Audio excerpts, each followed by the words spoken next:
Hi guys, in this video we will do a quick overview of IFOI SP5 April 2026 exam based on the feedback that we have received from students. So exam difficulty was of moderate level, the focus was application questions, and the main thing was that you were getting twisted versions of standard topics. So if you knew the concept well, this could have been an easy questions for you.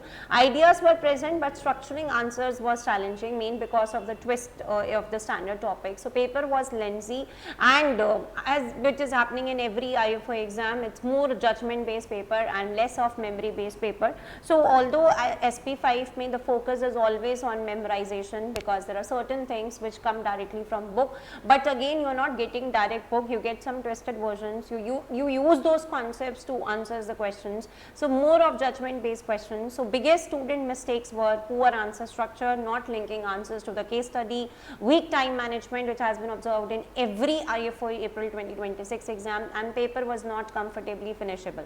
So we can expect the pass marks to be somewhere between 50 to 55, although exact pass mark will depend on performance of others, it will depend on difficulty level, mark distribution, so plus minus 2 to 3 marks is typical. So if you have appeared for SP5 April 2026 exam and your experience was different compared to the feedback highlighted, you can feel free to comment on this video, you can feel free to comment on a LinkedIn article. So attached in the description box the article for LinkedIn where we have actually shown this entire feedback. So don't forget to subscribe our LinkedIn platform or YouTube channel for more these updates. So basically we to all September 2026 and November 2026 SP5 planners, just try to understand from the feedback provided and work on these videos.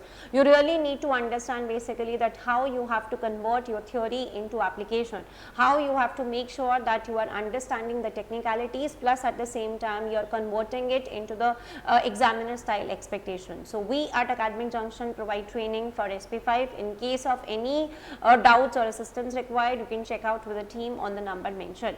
Thank you. Happy learning.